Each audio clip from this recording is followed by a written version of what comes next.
This is Let's Talk About Magnum PI, the podcast from fans for fans of Magnum PI.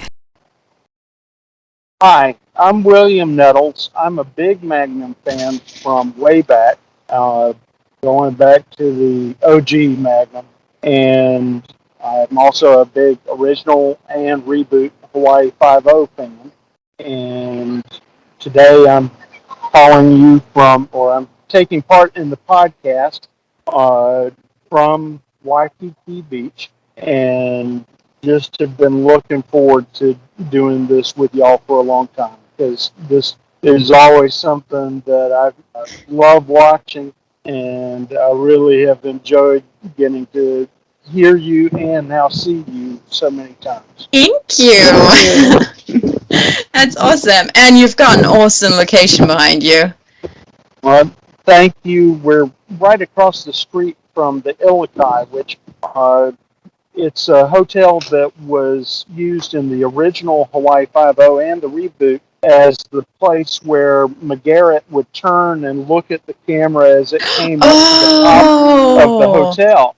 And the character Chin Ho Kelly was named after the guy who developed the hotel, named Chin Ho.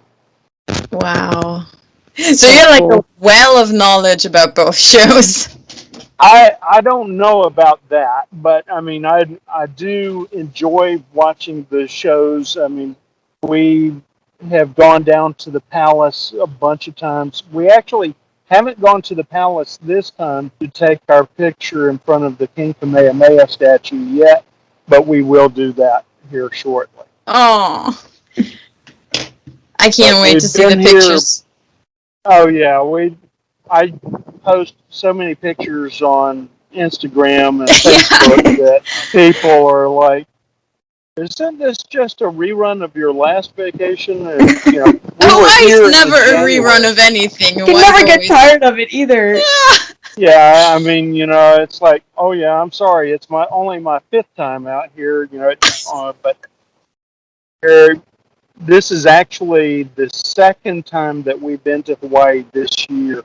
Because of the pandemic, last year was my wife's 50th birthday. And I can say that now because Stephen Hill kind of outed her when he did the announcement of the fourth season and stuff. But we were supposed to come here in March 2020, and 4 days before the trip, the governor of Hawaii shut down the state. And we were kind of caught between a rock and a hard place. And we, like everybody else in the world, got shut down for a long time.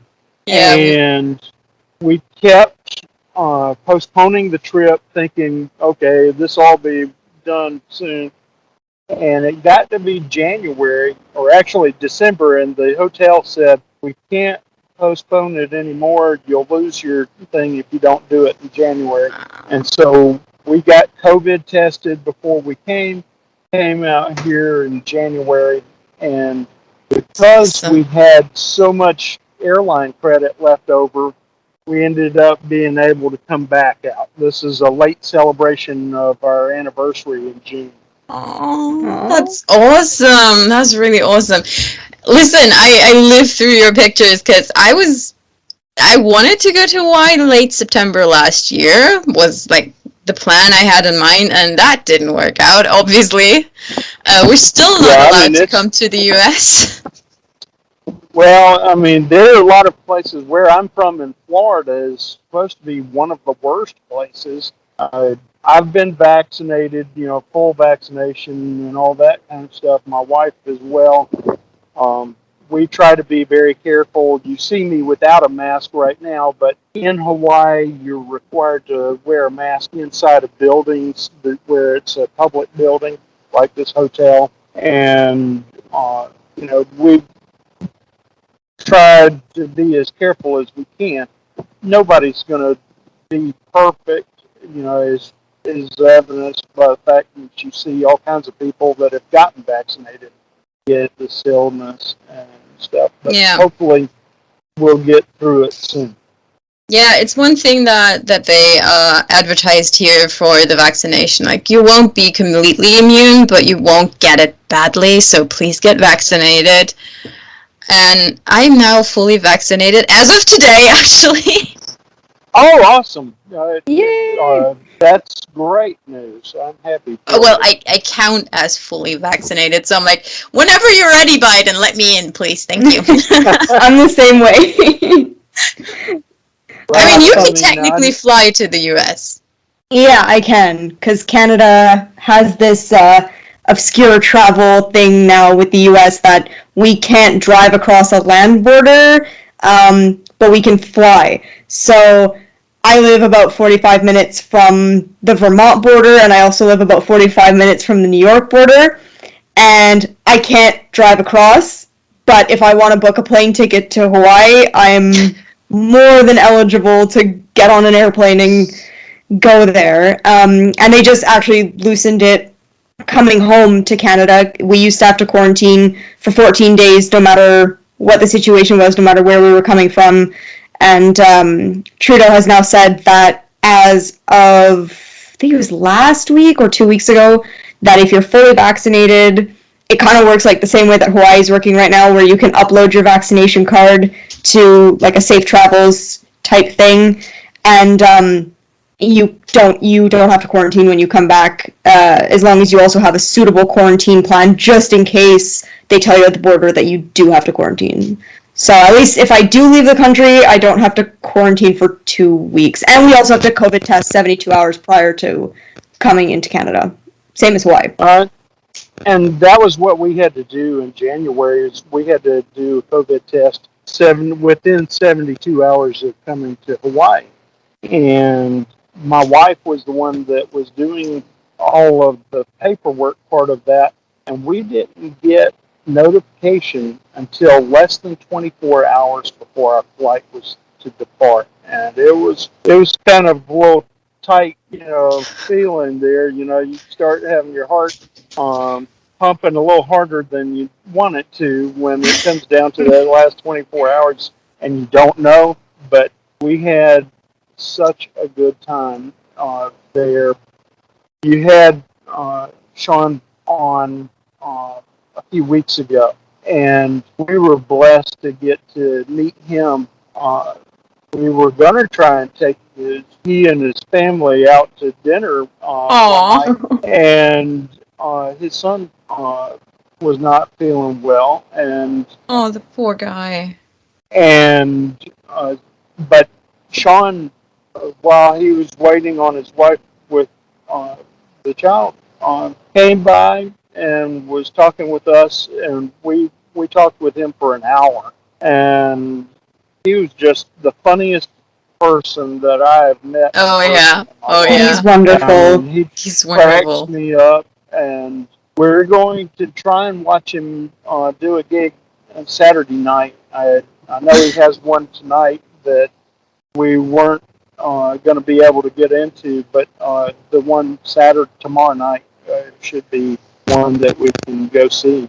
And then the other thing that happened was I had been conversing with Stephen Hill and told him, You're a we're going to be huge out TC there. fan, aren't you, by the Yep. way? Yes, I really am, and I was a huge TC fan of Roger Mosley as well, because when you look at both shows, the character of TC is the one that I think is the most responsible of the people that are Yeah.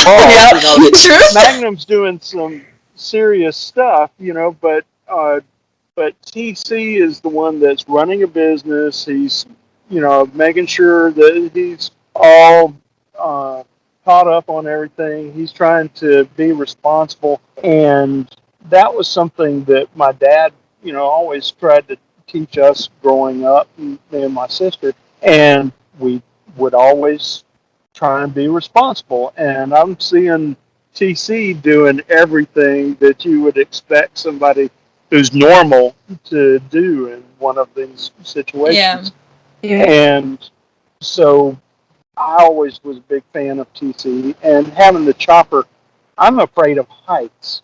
And so it's a very funny thing to me, that one of the things that I was so freaked out about was back in 2016, we took our first ride on one of the helicopters that's the Magnum experience from Paradise Helicopters.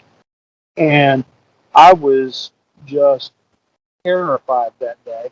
Because, I mean, you could point a gun at me, put a snake here, have an alligator next to me.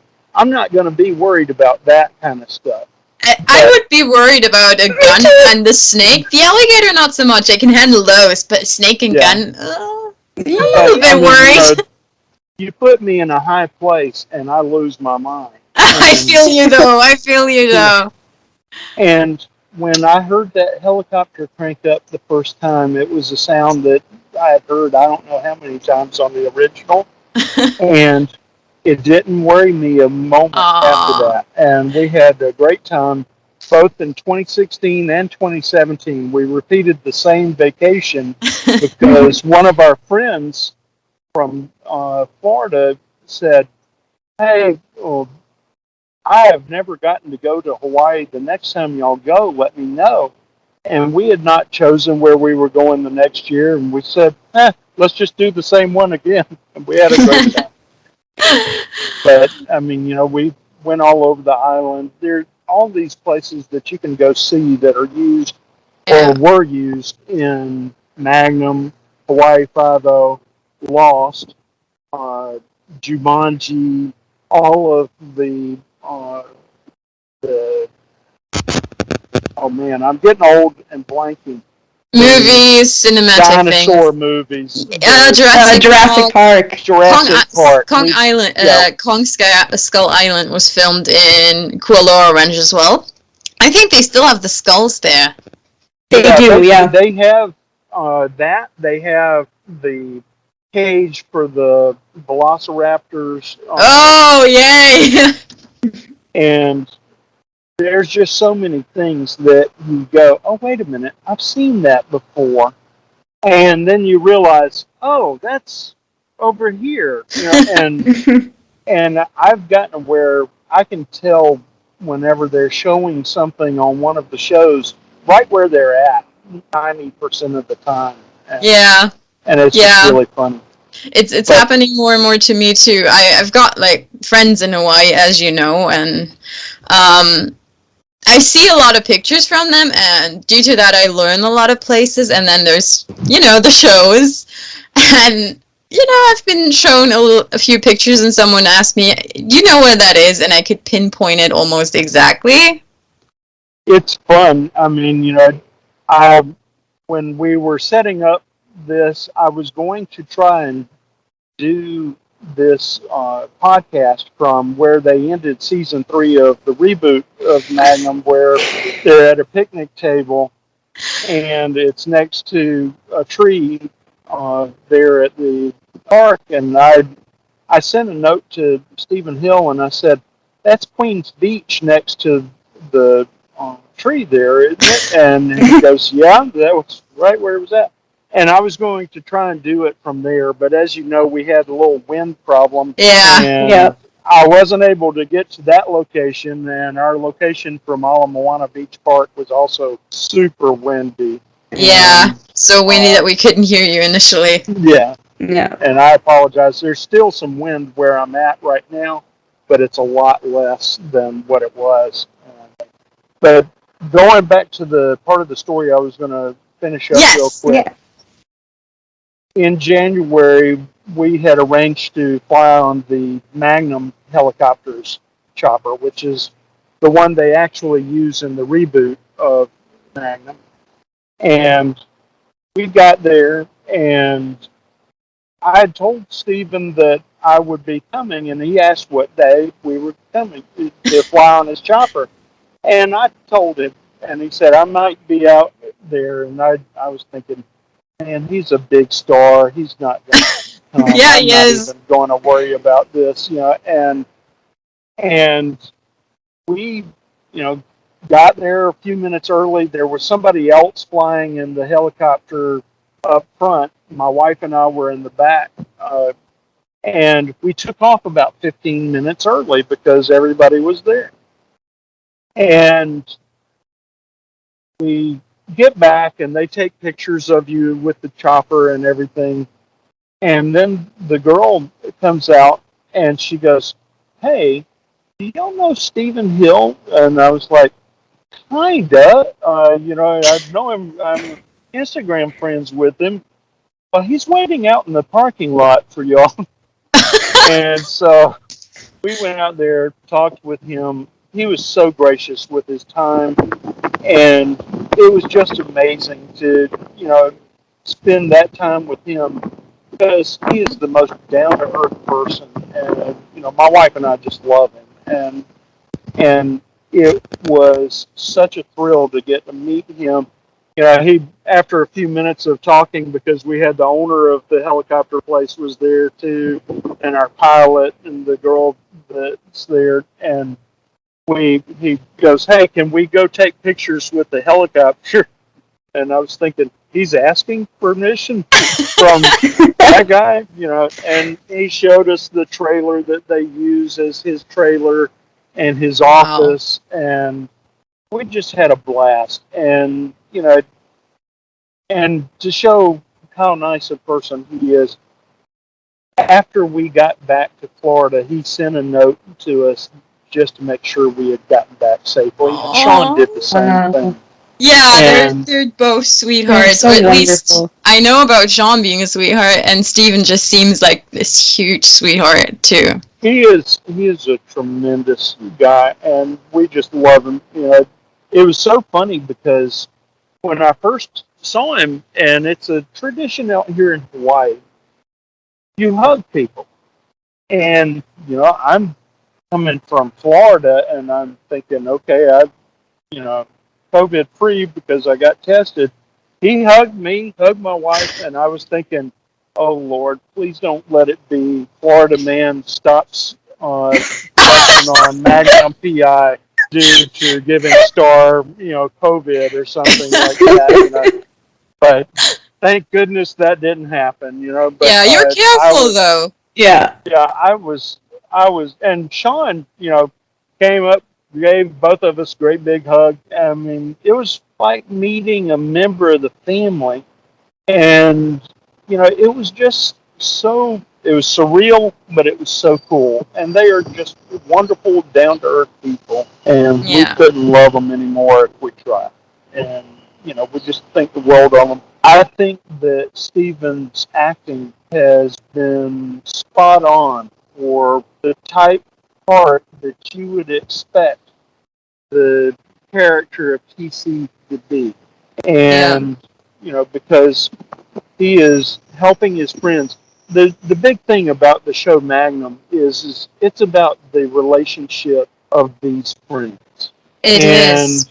It's less about the crime solving or anything like that, but it's something that so many people don't have those kind of friendships in their lives where somebody's willing to do whatever for their brother or sister, and it is something that I think is a good thing for people to learn when they're watching Magnum.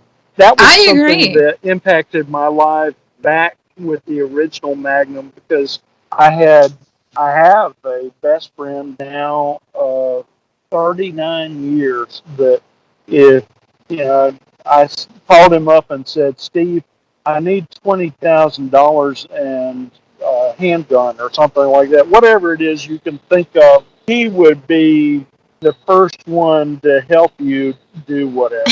And he'd probably be like, "Where should I drop it?" Yeah, I mean, and honestly, he does that for other people too.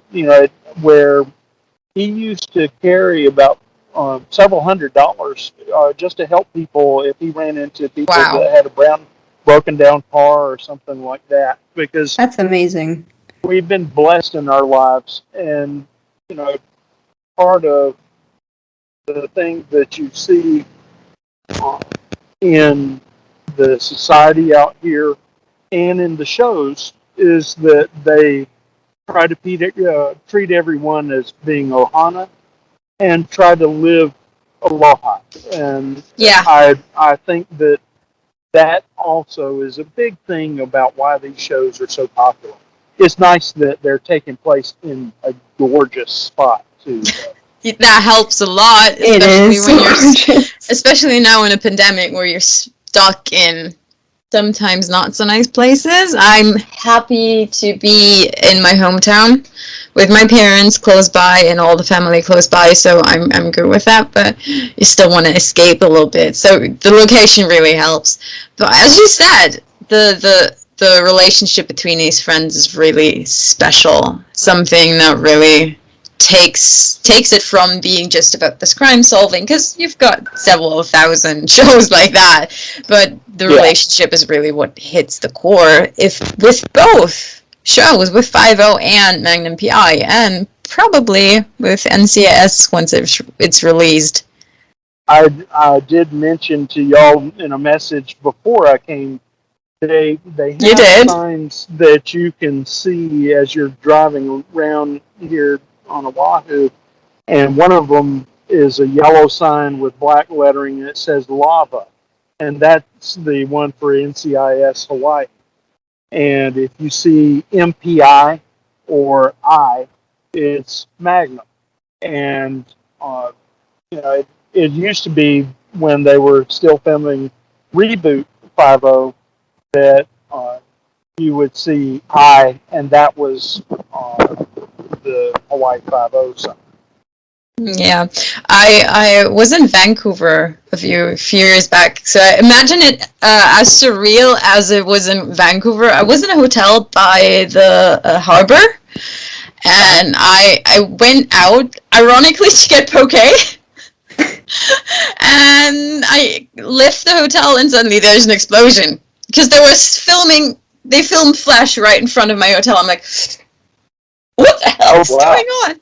So I then walked to the poke place, and I couldn't go there because they were filming some post-apocalyptic show that wasn't the 100.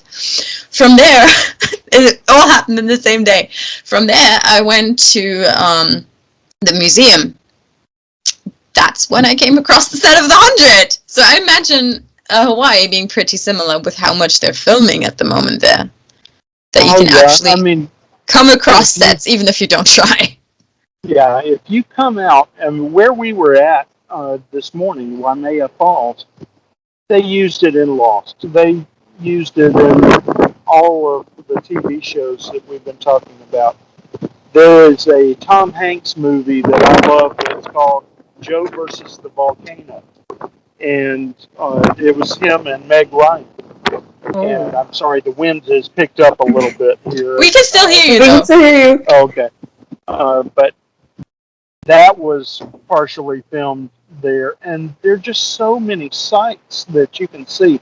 If you come out here, or if anybody that's watching the podcast comes, go to the Kualoa Valley Ranch, because they filmed everything there. I mean, just everything. Mm-hmm. You can see so many things.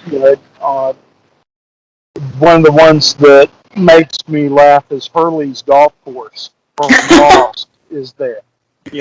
And it's just, you see so many spots. 51st Dates was filmed there, where the scene where he's beating the guy, or my bad, he's pretending to get robbed by someone, and I can't remember the character's name, but it's the one-eyed guy.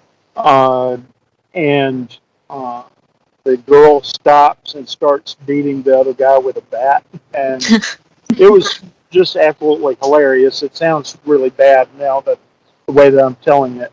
I'm sorry, I'm terrible at telling stories. But no, you're not. You're not. But it's one of those things that you see those locations, and it's like, oh wow, this is cool that I'm getting to see this in person and stuff. Isn't the nest, as far as I can tell from the shots, the nest in the reboot somewhere close to Kualoa?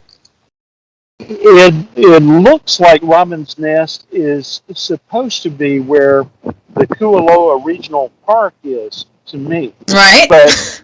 you have that's just a flat part, and so there's no house there, Oh nothing yeah. other than just It's a all, flat you part. know, It's it's all all make believe. magic of TV where magic. they actually filmed the backyard of Robin's Nest is on the west or leeward coast over near the Ritz-Carlton Hotel. There's a place, and you can rent that for hotel for weddings, those kinds of special events, and it's uh, beautiful. I have not seen it in person myself, but I've seen all the pictures, and my wife and I may try to go out there tomorrow. The house that they use is down near Diamond Head, and I want to say that it's called the Banyan Tree House, and that one's available for rent on things. Didn't We you hear checked me? that one out. We did. Yeah, we're having a few network problems, I think. We actually checked the Banyan house out. Yeah, it's available for rent. I just don't know how I would ever afford it. It's huge. It's There's a just lot of bedrooms. 25,000. Yeah, I think it's like 25,000 a month or something like that, or a week or Yeah, whatever. something like I don't that. know.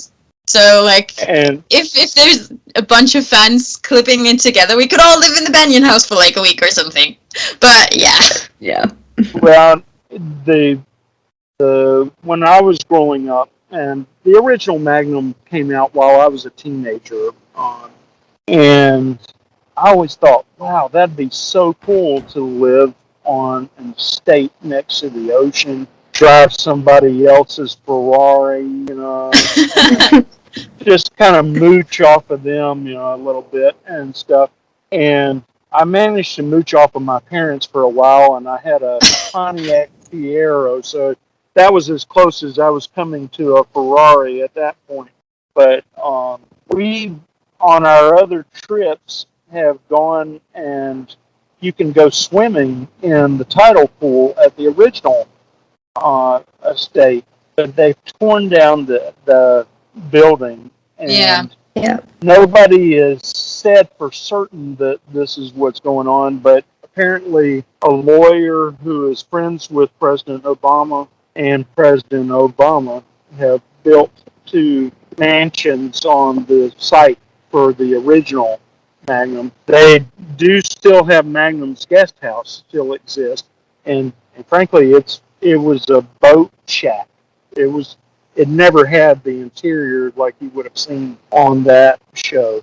And Same with our reboot now. So yeah, but I mean, it's just it was always so cool to me to be able to go swim in that tidal pool, and think, wow, 15-year-old William would have been mind blown by this. I think 15-year-old William would have appreciated where you are right now. Yeah. Yeah.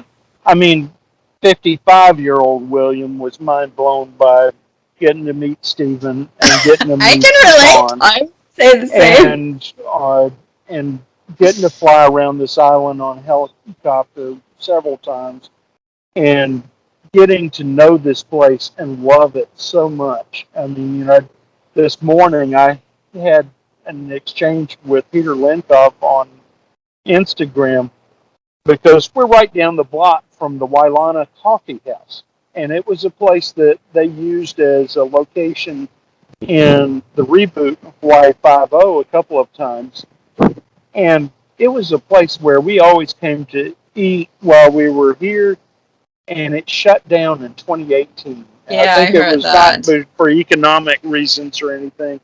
And I said, gee, I wish you had bought this place and kept it running because I love that restaurant. And he replied back, I tried. And I felt so bad because I didn't know that he had tried to do that. But it really meant a lot to me that he loved this place so much. I mean, it was a nice diner that you could go in, and it was reasonable prices and good food and great service. And What more that's could you something ask that always for? exactly. And we loved it. But I mean, it's just funny to me to after all these years, growing up watching all those shows and now be familiar with everything. Now, I Yeah. will say there are several times when I'm watching the old shows, especially old Magnum, where they would show something that I knew or that I know now is not where they were at. And they're saying, oh, we're going to be over here on the North Shore, and it takes them 5 minutes when it's a good hour, to get there. But it's it's funny, but I mean, those kind of continuity problems are not going to mean anything to anybody Yeah, when they're I mean, enjoying the show. I'm pretty sure back then continuity wasn't as big for shows as it's now. Now fans can rewatch it whenever they want, so we catch arrows. There's some people who are actually delighting in catching arrows. Like, there's so many websites online that are like, these are the film arrows.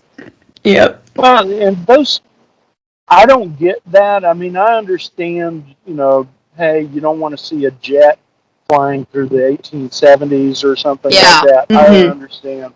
But, you know, just spending so much time, doing Trying to gotcha find. on somebody.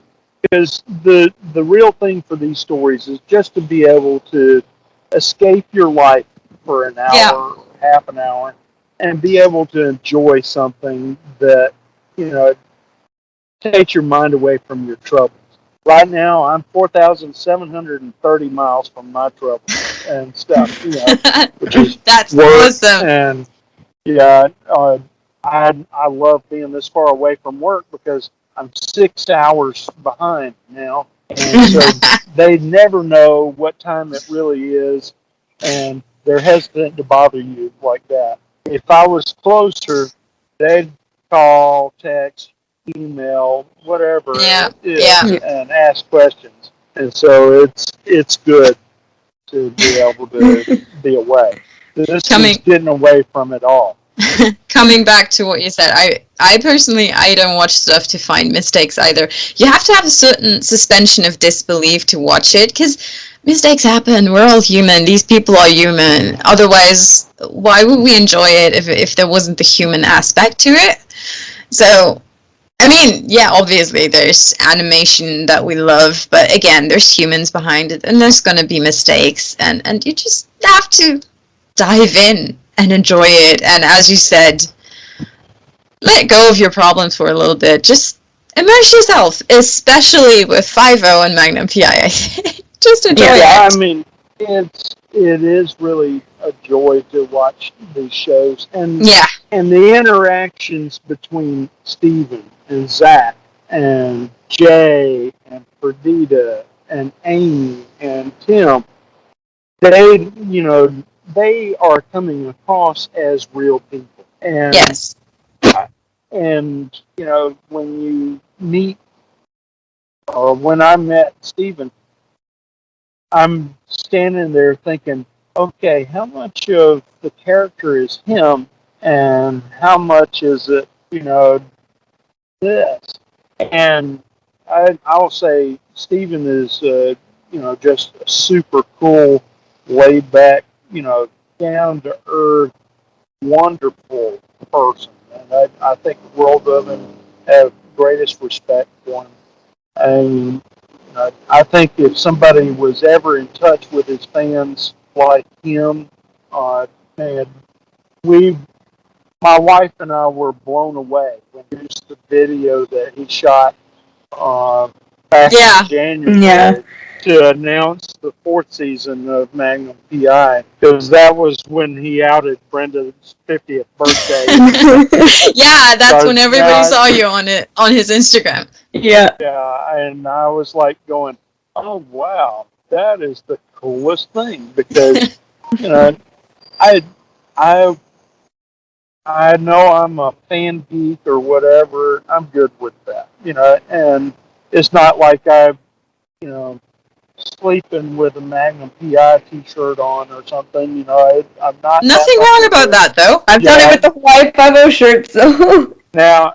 I do have a lot of 5-0 shirts, and I've just got my first Magnum PI shirt. There's a place in the Hilton Hawaiian Village that sells the actual cruise shirts, and so I Wow. got an actual cruise shirt for Magnum PI, and it has the Cross of Lorraine on the back, and it shows the helicopter and everything. And Wow. it's really cool. Oh my god. You And posted it, didn't you? Yeah, I was yeah, gonna say, I think I saw that picture. Yeah. I was going to try to have it on for this, but we were too late getting back, and we were killing ourselves trying to get back here.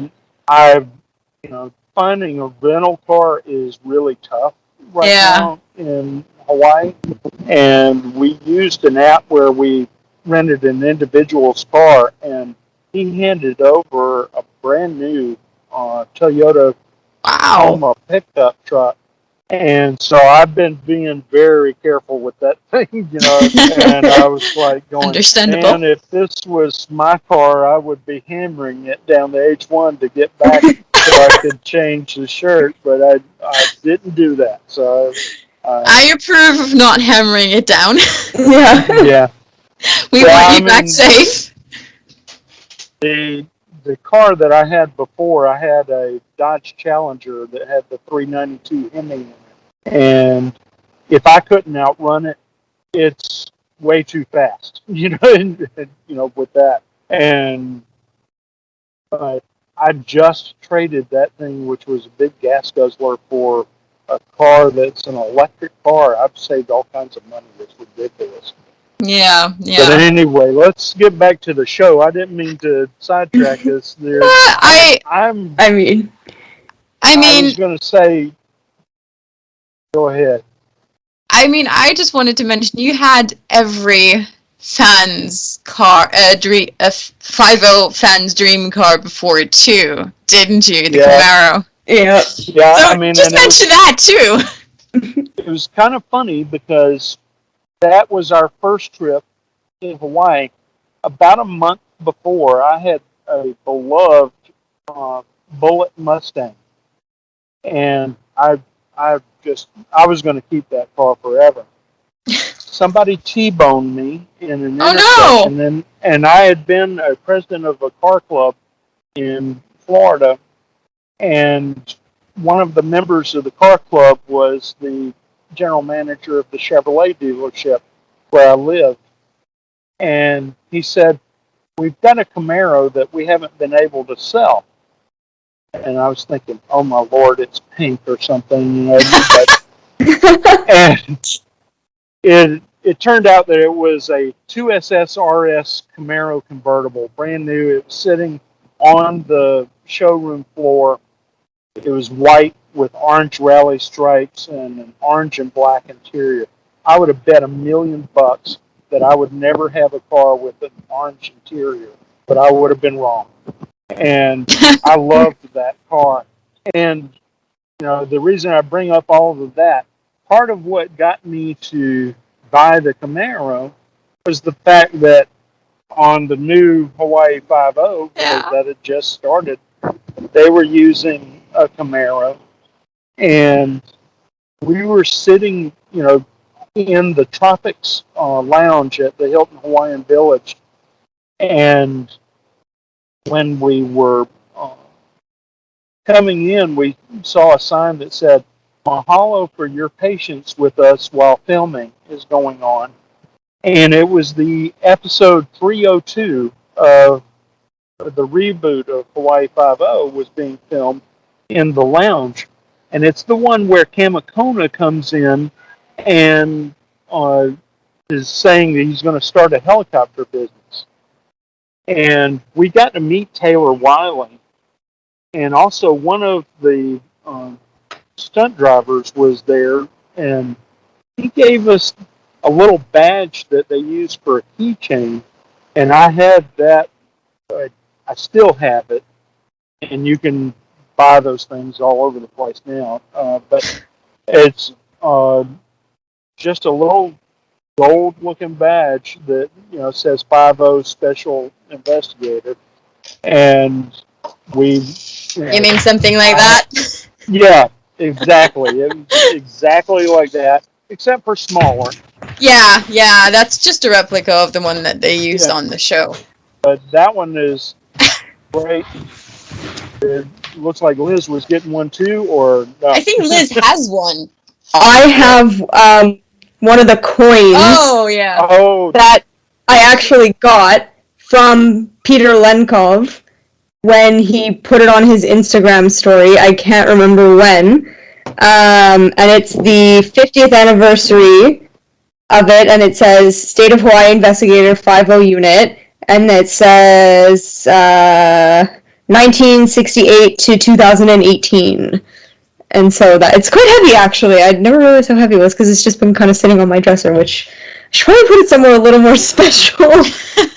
I never scored those kind of things there, so I've seen the badges for sale, like you've got, but the challenge coins, those are a whole nother level of fandom there, and I haven't never gotten any of those kind of things, but I would love to have one. I mean, I did. My wife bought this for me today. This puka necklace, and if you see Sean on any of the episodes of any of the shows, he has that on, and he wears it around in real life. That's his. Yeah, he wore it on the podcast too. He did, yeah. Yeah, and so it's really funny. And when we saw this today, my wife was like, "I got to get that for you," and so Your wife I sounds don't like a generally sweetheart. wear jewelry. What? Is that your wife sounds like a sweetheart? Oh, she is. To put up with me, you have to be a sweetheart and stuff. And it's not all bad. I mean, this is our fifth time out here. Our honeymoon was where Ian Fleming wrote all of the James Bond novels. It's a resort called Goldeneye in Jamaica.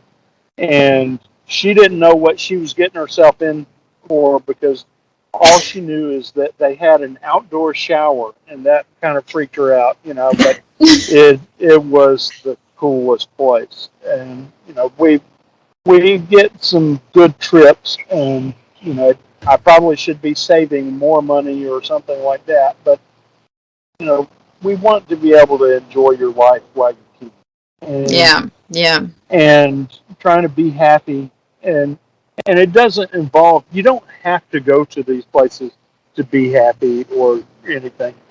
I enjoy getting away and getting to see. I'm a big James Bond fan, and so getting to stay where he wrote those books. And on the way there, I saw a location that I was like, does this seem like it's so familiar to me? And what it was is it was a film location from Live and Let Die in Falmouth. Ooh. And I was going, this Esso station looks really familiar. And there haven't been Esso stations in the U.S. since I was a little boy, probably. And really? We still have them? Yeah. We have them too. Yeah, but I mean, you just don't see them in the States anymore. And so I was trying to figure out why I would have, remembered that. And then we saw Live and Let Die while we were there again. And I realized what it was. But, I mean, it's just fun to be able to, see these places. And, these stories that I've gotten to tell, when we were here in January and Stephen was telling all of the stories about him becoming an actor and the things that he had to go through and everything. And I've heard a lot of podcasts and seen interviews with him. And to know how tough he had it coming up.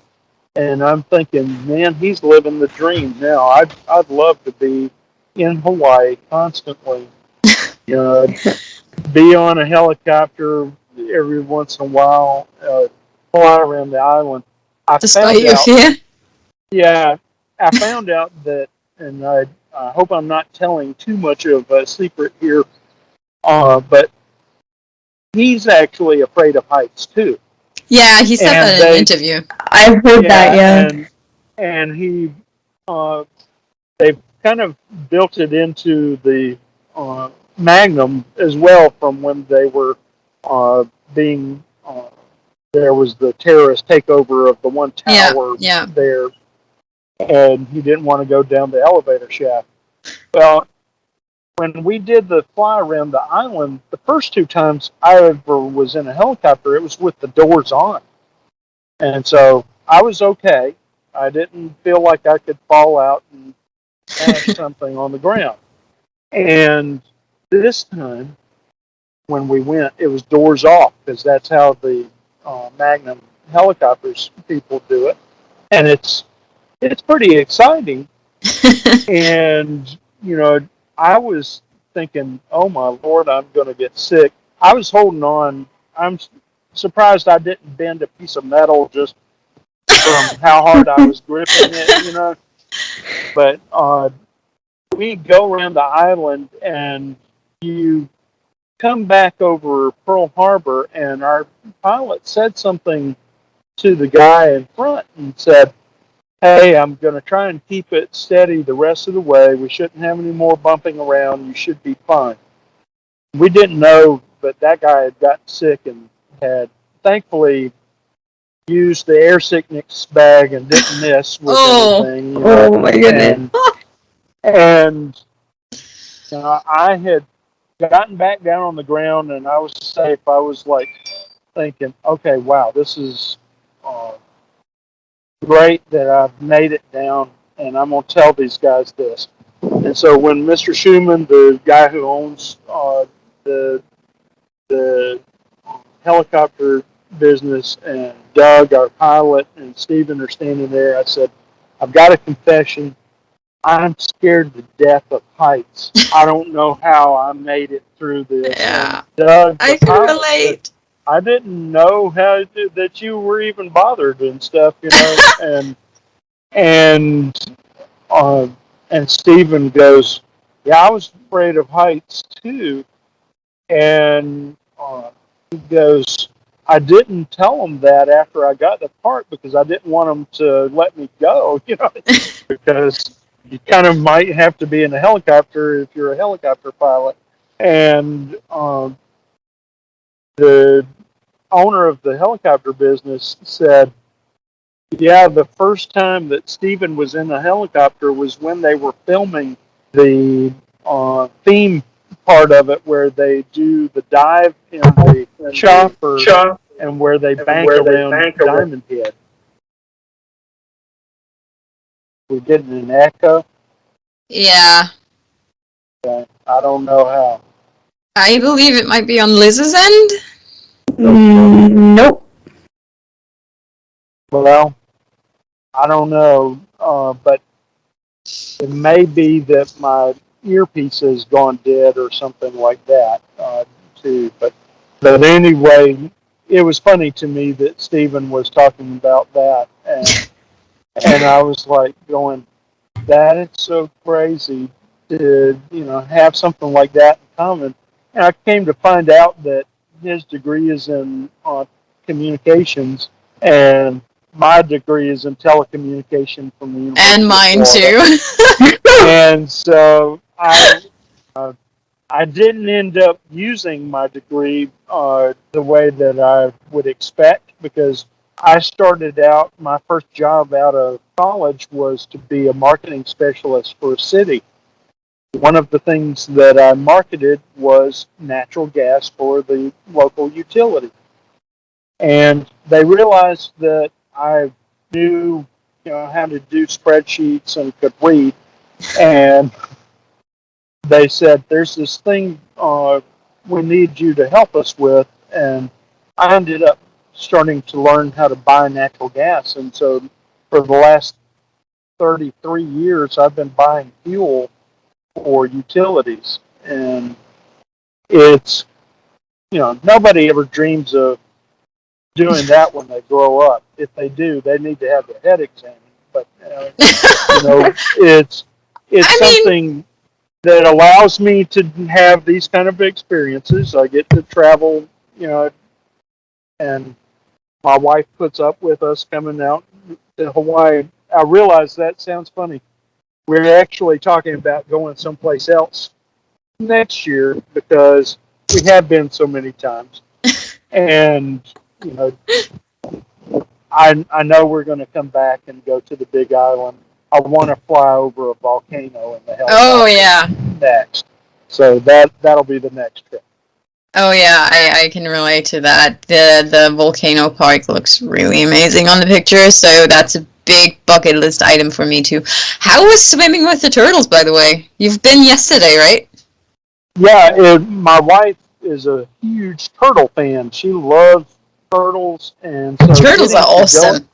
They are. yeah, I mean, getting to go out there with them and everything. And we went out in a catamaran from Waikiki Beach, and they take you out, probably a half mile, and there's a canyon there where all of the turtles gather, and the Oh. huma huma fish. I can't say the whole name of them because if Humu you look up, yeah, the yeah, state fish. Humu numu nuku or yeah, pau the or state fish something. of Hawaii I is like butchered a that. 50-mile long word, Yeah. but if you just call them huma huma, people know what you're talking about. Oh, okay. Those fish will eat the algae off of the back of the turtles, Oh, and so that's they all cool. gather in this one spot. My wife and I went out there. They, treat you great to go out there. Give you a nice vest, mask, snorkel. You can see all the turtles and fish that you could ever want to see. We're going to That's so Hanama cool. Bay on Sunday, and we'll do some more snorkeling. Hopefully, see some more turtles and those kinds of things. But it's just fun. There's so many things to see here in What's your Hawaii. favorite thing to see in Hawaii? Gosh, that's a really good question. I mean, I will say that doing the helicopter trip, I'm a big fan of history. And one of the things that has touched me the most is I had written papers both in high school and college about Pearl Harbor and the events that led up to that. And, uh, the things that I learned in school, you never have an appreciation for the the dynamics of those kind of things until you go to a battlefield or something like Yeah. that. And there are those kind of things all over the United States from the war between the states. Yeah. And getting to see Pearl Harbor in person and see the wreck of the Arizona and see the memorial, to be able to go on board the USS Missouri. In 2016 and 2017, we watched fireworks for the 4th of July from the surrender deck on the USS Missouri. Wow. Wow. And, That's awesome. they have a big bronze plaque that says, on this spot, the Japanese surrendered, ending World War II. And, to know that you're sitting there a few hundred feet from where the war essentially started Yeah. for the United States. Actually, where the Missouri is anchored, I think, is where the Oklahoma was. And the Oklahoma was the one that capsized, and they refloated it, but it was the only other battleship. I take that back. The Utah, which was not a battleship, but was a gunnery target, but had formerly been a battleship, is still sunk on the other side of Ford Island. The Wow. Arizona is, of course, there, and the Oklahoma was refloated, and they were going to take it back to have it refurbished in the states, and it sank while it was being towed between Hawaii and the West Coast. But being able to be there in Pearl Harbor, see those things, it just means so much. Yeah, I can relate to this feeling of battlefields. I've been to Culloden Moor. Famously, it's the battle that ended the Highland clans. And when I've been on the moor, we visited all the graves. Obviously, one of the graves is looking a little different now than all the others, thanks to Outlander. Yeah. So we walked past all the graves and then turned around to go back to the car because it was getting late. And it started to drizzle a little tiny little bit, and we turn around, and there was this huge rainbow over the graves, and we're just like, oh. And Wow. we had this really special moment, and there's a lot of knowledge on Culloden Moor too, and I can't wait to see all of that stuff on Hawaii.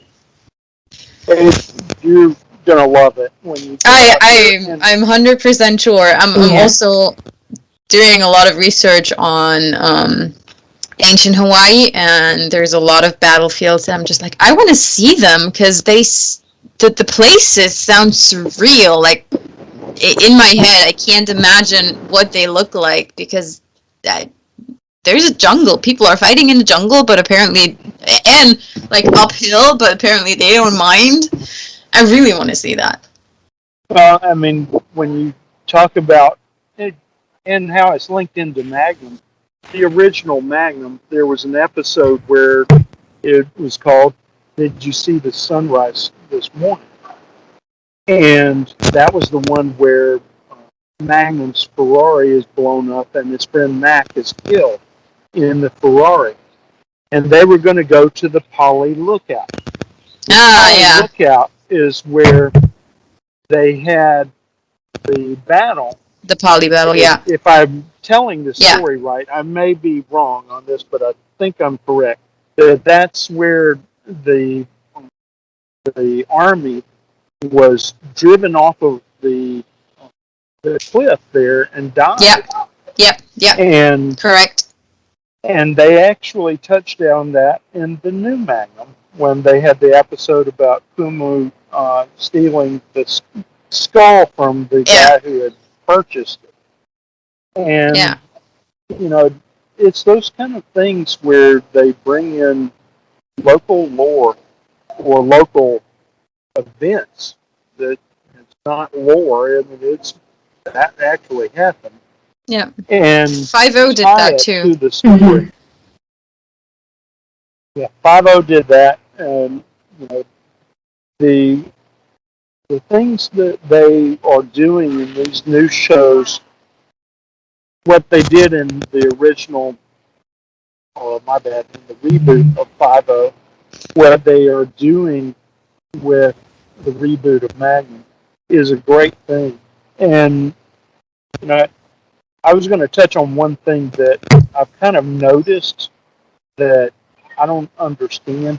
There's a lot of people that are on the web and on Facebook and those kind of things that are really down on the reboot of I don't get it Magnum and reboot of Hawaii 5-0, but on the reboot of Magnum, and I'm like going, I don't get it. You know, I understand because I mean I love the original show more than most people would have, and it, you know, one of those things where I just love the thought of living in the beach, having a Ferrari.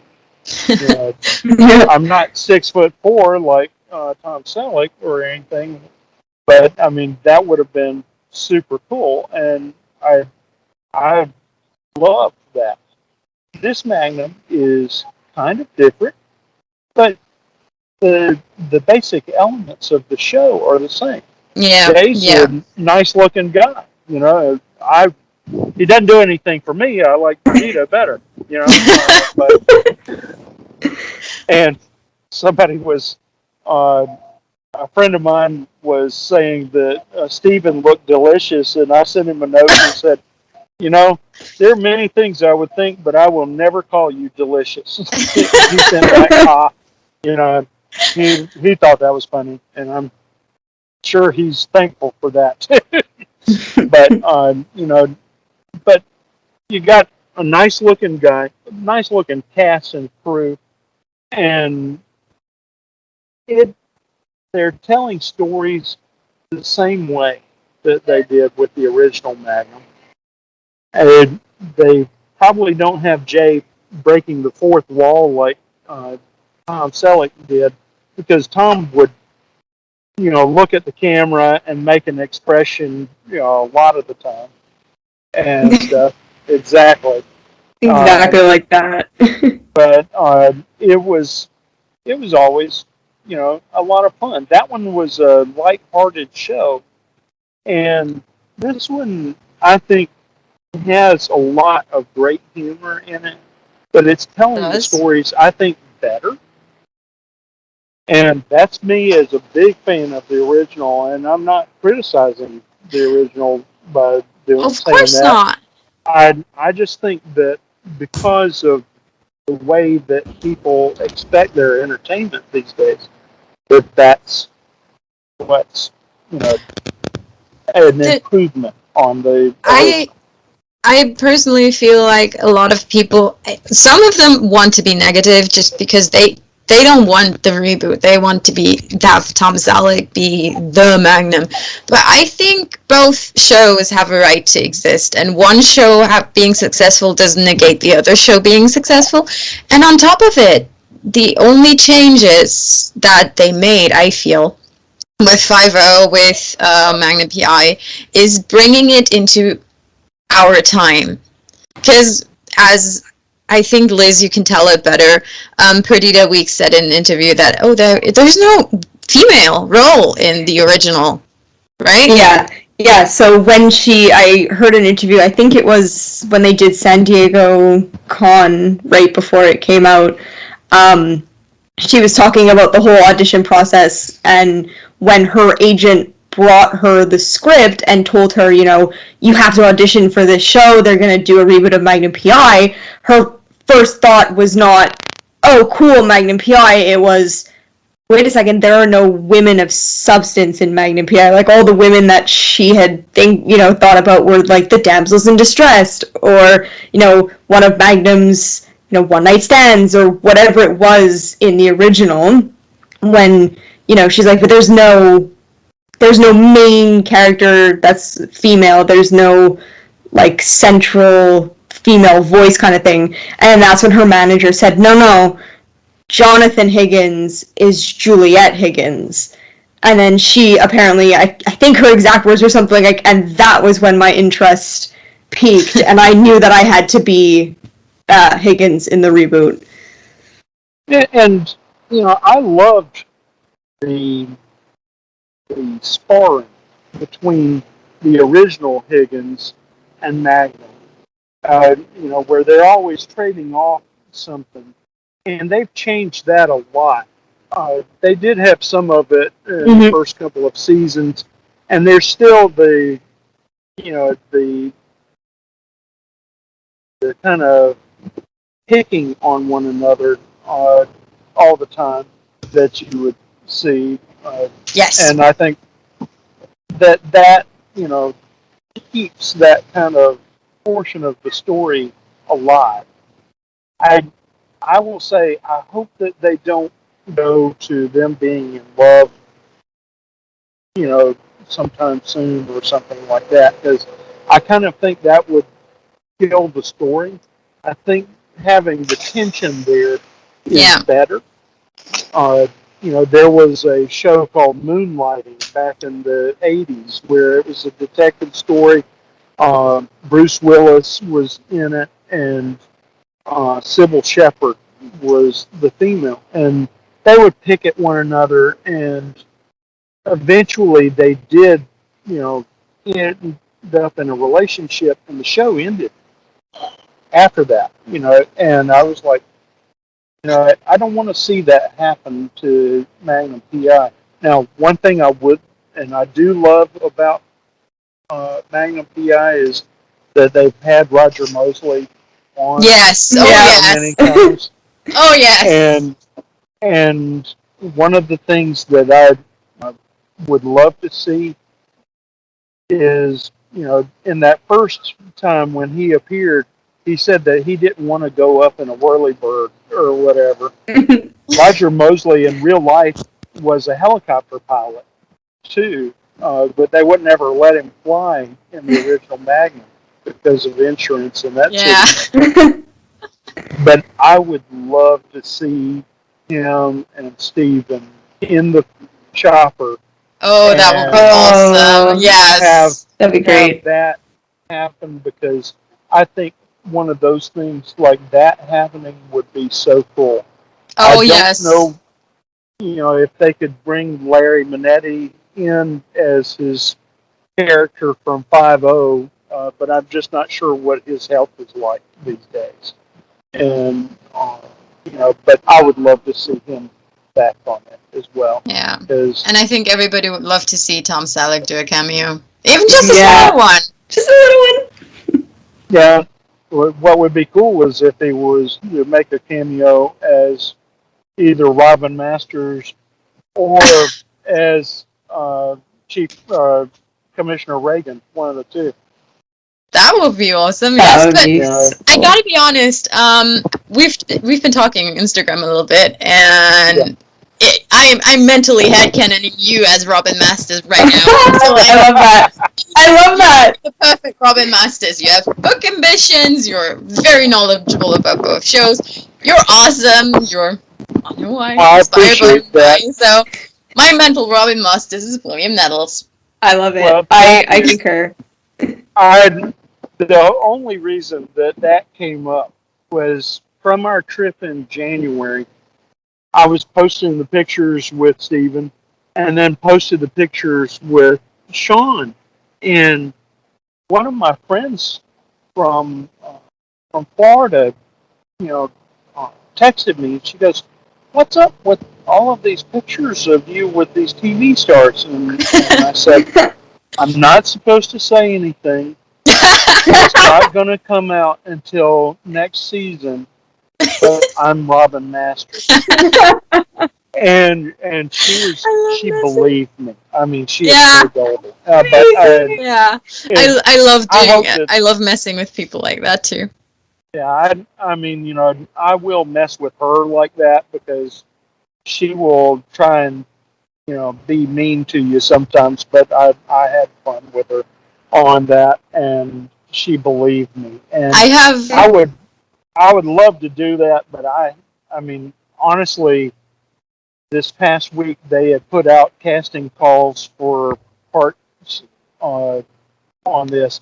You have to be on the island for 2 weeks before the part takes place.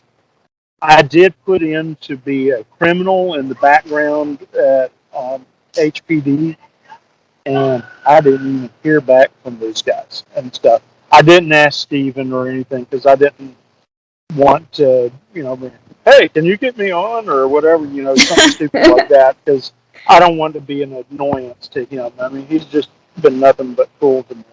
Yeah. But yeah, if they were ever crazy enough to say, yeah, you can be Robin Masters or something, that would be awesome, wouldn't it? That would be really cool. I have a really racist and sexist coworker, and he is currently convinced that I'm dating Tom Ellis.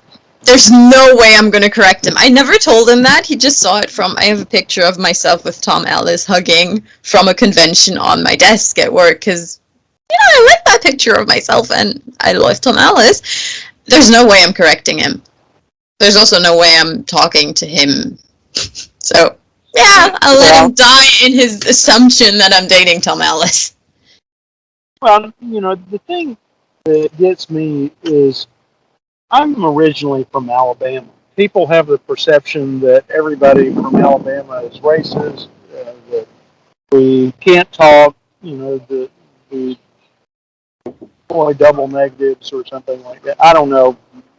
And I will say that despite my age and despite having grown up in a time when a lot of that stuff was going on, I don't see somebody's color when I'm looking at them. I think it's, as Martin Luther King Jr. said, it's the content of their character that you want to see. There can be good and bad people no matter what color they are, but it's who they are. Yeah. And you were talking about the picture that you have. This is the picture that I have in the background of my phone here. Oops. You're in. But it's of Stephen and I there. Yeah. I was So not cool. expecting him to do that. And honestly, that was my favorite picture from all of that because he just surprised me back there, by doing Yeah. that. And I love that. And it Yeah. just means the world to me. He sounds like such a great guy, honestly. Oh gosh, I would do anything in the world for him because he has been super nice to us, both my wife and I, and Yeah. just means the world to us. So I think we're gonna have to wrap this episode up. Art, I've enjoyed it so much. Thank y'all. We did too. We had so much fun. We'd love to have you back one day. Definitely. I'm always available for y'all. I'm glad to do it. We normally live in Florida, so the next time that you see me, most likely be from about 25 miles from Disney because that's where I normally am living. Oh. Disney's always a good draw. Yeah. Yeah. And you'd be on the same time zone as me, so. Yeah, I mean, it is a little odd, and I appreciate y'all getting up as early as you have. I'm the only one who got up early. You got up early. I appreciate you getting up early. I appreciate you staying awake until 4 o'clock in the afternoon. We appreciate you taking your time out to being with us during your holiday. That's awesome of you. Oh gosh, this is a joy for me to be able to do this, and for us. I just really love it, and I would encourage anybody that's watching this to come to Hawaii, enjoy yourself. Come swim with the turtles. Come, sail around the island. Take a helicopter flight around the island, and I would recommend using Magnum helicopter. And they're not giving me a kickback for that or anything like that. They just were super nice and stuff. But come have fun, and if you see them filming, wow, then you get to really see some cool stuff too. But thank y'all again. And thank you for being here. And I bid you aloha. Aloha to you too. Wasn't William great? He really was. I'm so happy we had him on. Me too. Can't wait to have him back. Can't wait to see more of his pictures from Hawaii. As we said, we'd have news from Hawaii at the end of every episode. If you don't want to have any news from filming, turn away now. But so far, there's no spoilers, what we can really tell you guys, so might be safe. There's castings for people from Hawaii. Kenya, not Hawaii. Obviously, there's casting for people from Hawaii. There is actually. Yeah. One of the last ones that I read. And we have started shooting. Well, not we, but they have started shooting, and we kind of feel like long distance Ohana. So, we started shooting. Season 4 is officially underway, and we've all seen the blessing ceremony. Wasn't it wonderful? It was awesome. It was really awesome. It was in Manoa, Hawaii, I think. Yeah, I think so. I think it was, yeah. Even though they said undisclosed location. Yeah, that helps when it's clearly Manoa Valley. Right? The moment I tuned in, it says, undisclosed location. Nah, Manoa Valley. Pretty sure that's Manoa Valley. Yeah. And one of my friends lives there, so that neighborhood looked eerily familiar to me from their stories. Yeah. Unless there's like a copy, and it really is an undisclosed location that I don't know of. I mean, they said that last year too. They said undisclosed location when it was clearly the set of the lawn of Robin's Nest, but... Oh well. So, yeah. We're underway. Yeah, do we have any, Nothing juicy yet. Nothing juicy yet. Just the casting calls about the Kenyans for a shoot. I think Yeah. the 27th. Yeah, and we have casting calls for people attending a gala. Yeah. Oh yeah, the gala. And Dead Perps. Perps. We had a casting call for Perps at HPD that William replied to and never heard back from. Sad. Yep. So yeah. Oh, and also the casting call for women to be servers at like a Kenyan bar type scene. So God, a little bit. We get to see Kenya in Hawaii. For sure. And Kenya in Hawaii. I think it's gonna be the first episode that we're gonna see Kenya. I mean, I'm assuming because we can't just have a whole episode where we don't see Higgy whatsoever. That would sorely disappoint the Higgins fans, aka us too. Yeah, us, both of us. Yeah. But yeah, so that's it for this week. No, yeah. I think that's it for this week. If we're missing anything, you'll hear about it next week. Yeah. And again, once, if you hear anything, let us know in case we miss it. And yeah. If you want to share, our DMs are always open. Yes. Magnum PI podcast or you two Higgy Baby are always open for it. It'll reach us. And on Instagram, on Twitter, both. And we'll see you guys for the next episode. See you guys soon. Bye-bye.